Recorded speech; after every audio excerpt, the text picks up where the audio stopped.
नमस्कार जय जगन्नाथ मु शुभश्री आपण मानक मो चैनल को स्वागत करुच्ची। जदि आपण मो चैनल नुआ थिबे प्लीज सब्सक्राइब करने को भूलिबेनी। आज रेसिपी होउची ओडिशार प्रसिद्ध छेना नड़िया पुर दिया काकरा पिठा। चलतु स्टार्ट करिबा आज रेसिपी।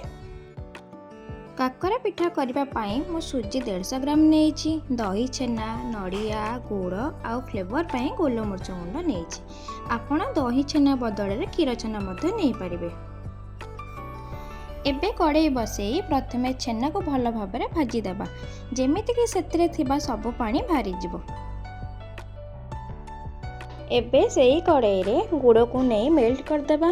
गुड़ टिके मेल्ट हो सारिबा परे नड़िया पके भाजीदेवा। अल्प समय भाजी सारिबा परे सेतिरे भजाई रखिथिबा दही छेना को मिसई भाजीदेवा।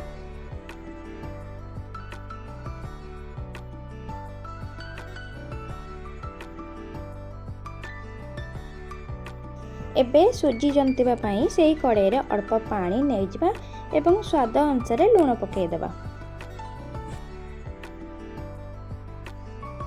पानी टिके फुटी आसले सेथिरे अल्प अल्प करी सुजी को पकई चटु द्वारा जंतिबा जेमिति कि कड़ाई रे न लागिबो।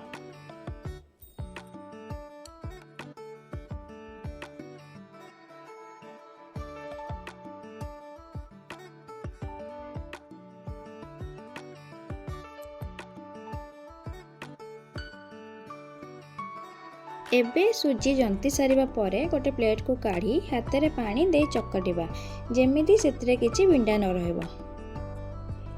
एबे चलंतु पिठा गढ़िबा। एबे जंतनी रे पुर को देई एमते गोल करी सब पिठा को गढ़ी देबा।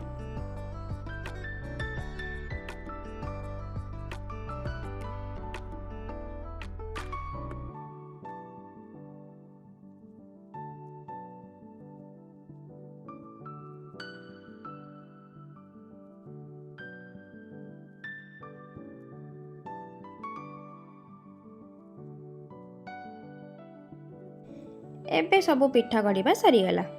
तापरे कड़ाई रे तेल पके गोटी गोटी करी पिठा को छाणी देबा।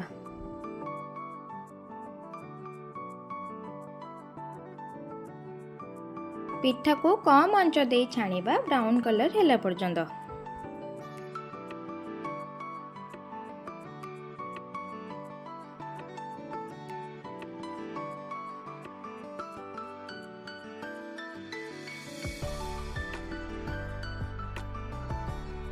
एबे आम पिठार कलर चेंज हो सारी आउ सीझी भी सारी। एबे सब पिठा को गोटे प्लेट को काढ़ी देबा।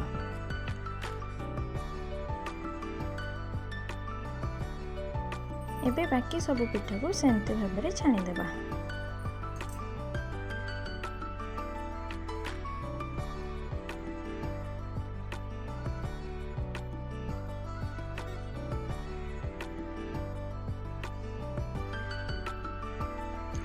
एबे आम सब पिठा कंप्लीट हो सारी। जदि वीडियो टी पसंद आसे प्लीज सब्सक्राइब करने को भूलिबानी।